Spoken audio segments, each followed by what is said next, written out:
zan in hian request du cheu kan nei chu thrang ram huai enge mo ton vel atiang kha nei to kan lo omani chuan min lo ka thei ula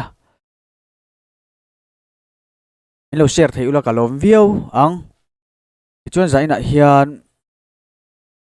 nom to kan en le tura ngai la chuan kan ngai dan de comment lama kan soi le theu tura ngai la a tha nge mic vel po hi microphone vel po chiang tura kan ngaya number 1 tang enang number 1 इस टॉप 5 लिस्ट में पहले नंबर पे एक ऑफिस में कुछ poltergeist activities capture होती हैं।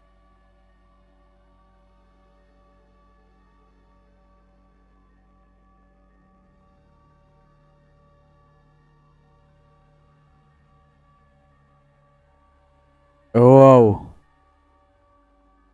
chair minor on che zawa e khaya e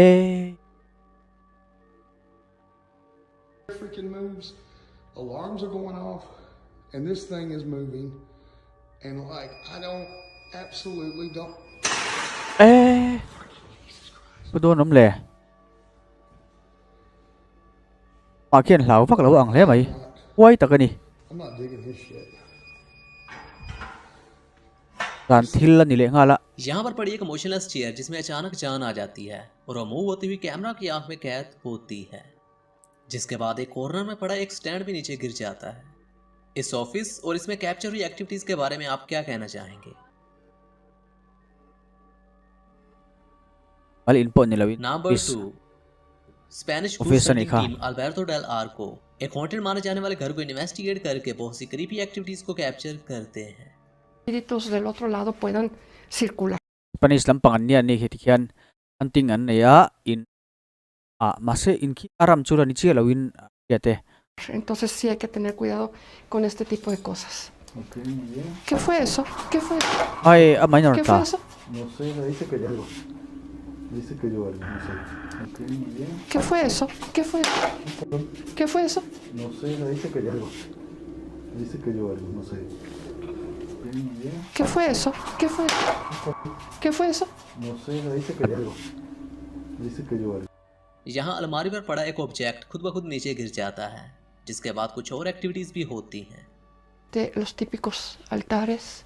No sé para qué sirva eso. ¿Para qué tienen eso allá arriba? No tengo idea. Veo. ¿Oíste? Sí, atrás. Mira, Ya. se está moviendo la cortina. Allá. Se está moviendo la cortina. Allá ¿Cómo también. ve? Es el viento, ¿no? ¿No hay viento? No, pues se siente muy sofocado. De hecho, se siente como que no circula el viento, pero me da la impresión de que... Singang de uron dakom. Mira, Allá adentro, ¿eh? se oye como si golpearan. Adentro de este cuarto. Uy, no, no, no. ¿Qué viste? Tug veraron Algo arma aquí ka. se asomó. Adentro de este cuarto. Uy, no, no, no. ¿Qué viste? Algo aquí se asomó. Adentro de este cuarto. Uy, no, no, no. ¿Qué viste? Algo aquí se asomó como si metiera su mano. Vamos a ver. ¿Dónde? Aquí. यहाँ पर एक strange dark entity move होती हुई कैमरा में कैप्चर होती है, जिसे वो टीम नोटिस करती हुई उसकी जानी बढ़ती है, लेकिन वहां पर कोई भी ना था। Fin việc pun eng man mulau ni kha. मशहूर कॉन्जरिंग हाउस जो सबसे ज्यादा हॉन्टेड माना जाता है, जहां पर कुछ चीजें गिरते और मूव होते हुए सिक्योरिटी कैमरा में कैप्चर होती हैं। Conjuring house ti ni mun lar takani a he thil hi.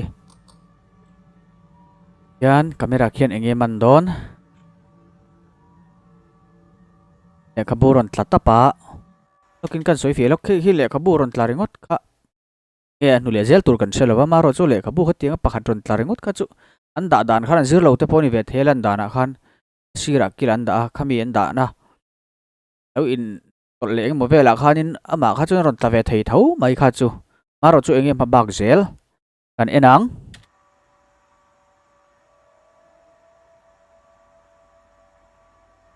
Same book again. Ma ka soi zo che kha chu ka cancel tran le mai. Last night at 12:59.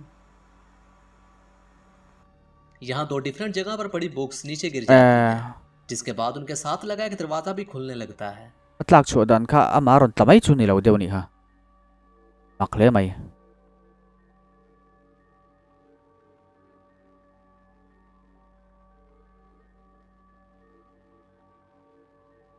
kong kharon hong triam mai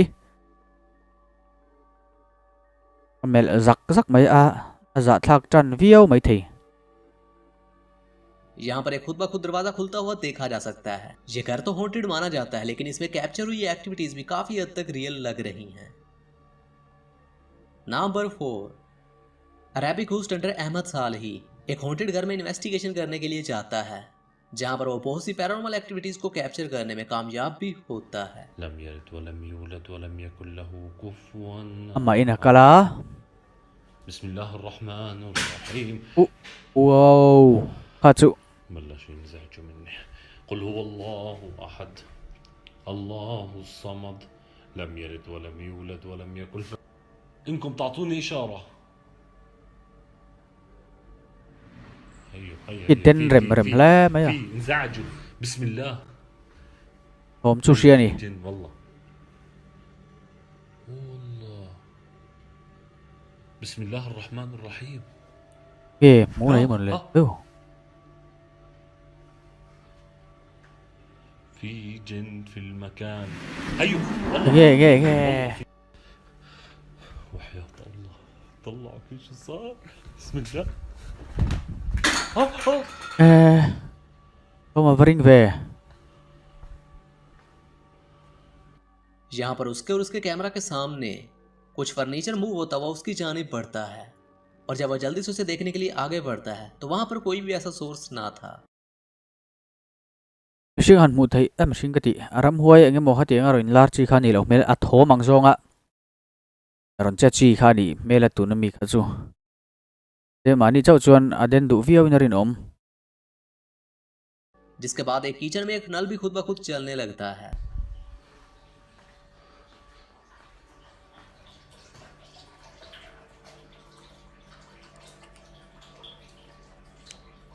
أعوذ بالله من الشيطان amma in بسم hay الله الرحيم خلفهم ولا يحيطون بشيء من علمه إلا ما شاء واسع كرسيه السماوات ولا يؤوده حفظهما وهو العلي العظيم بسم الله الرحمن الرحيم ti pu thei بسم ve الله الرحمن الرحيم بسم الله الرحمن الرحيم أعوذ بالله من الشيطان الرجيم بسم الله الرحمن أيوه a huai khop mai ma hi أيوه هيها هيها العرافة khaya رب الكون a pui thui thui ve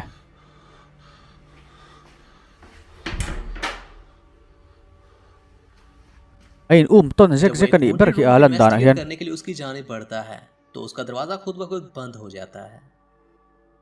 number 5, kwala zak kong khar in khar khum deuh thui thui he thun mi kha ma se veile chuni an thlok deuh dor dor in rin om tat mi ati thai zong khan ron che ve riaw ang alan dan a han par 5 en liang Brazilian ghost hunting team लोआन मेंडेस अपनी टीम के हमरा एक एबंडन्ड जगह को इन्वेस्टिगेट करने के लिए जाता है, जहां पर वो एक स्कैरी थिंग को कैप्चर भी करता है। an hi brazilian lampang an ni a tian an team in an fet chuaka an ting ti turin mun an du tol mun an lui lon to an kal san to mun a khan kal thung ani chu ting ti turin ta chuan engen ton don thlirang Tá uma mulher lá dentro. enge O que é aquilo, irmão? O que é isso? enge ka ba muthiam lo ve in muthiam lem Meu Deus do céu, o que é isso? É você? e khaya Meu Deus do céu, mano. Ai, ai, rap om ve ha chu ai, ai. Ô, Júlio, chamou meu nome. Chamou meu nome. Chamou meu nome. oro en thale lok tang Tá uma mulher lá dentro. Júlio.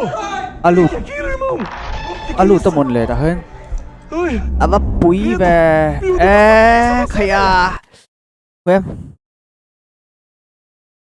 tim sung sung thei den lu tuk meu Deus do céu, mano. Ai, ai. Ai, ai. Ô, Júlio, chamou meu nome. Chamou meu nome! Chamou meu nome! Calma, calma, calma! Và bụi và ha kher chu à. यहाँ पर इस घूसली लेडी को देखा जा सकता है जो कि देखने में काफी अनयूजुअल फील होती है। Đang lắm tặc chu ni. Kha. Ring lâu. Irmão, a véia branca, você é doido? Vamos, velha que chora. Chora de uma vez por todas!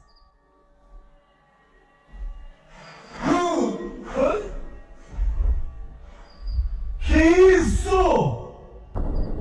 Júlio, vai lá! Que é louco? Toma aí lá dentro. Júlio! Que é aquilo, irmão? Que é isso? Ai, credo! सो प्यारे viewers, I hope कि आपको ये वीडियो जरूर पसंद आई होगी। तो हमारी हौसला अफजाई के लिए इस वीडियो को लाइक कर दें और हमारे channel Tộp khai mình tìm sung sung mấy à. Ole. Itu tekan ngai dan karon soi le ila. Nuam ve tiang ngai dan the han soi kha thil taka ni le ni lo kha kan va se kil kel to lo maro chu. Ngai dan soi tlan dial kha. Kom tak ani atin ka channel he min lo subscribe sak zer ula min lo like sak ula kan en tlon pe lo ni pon khongai takin min lo like sak ton nia. Vai mut tui pek ule.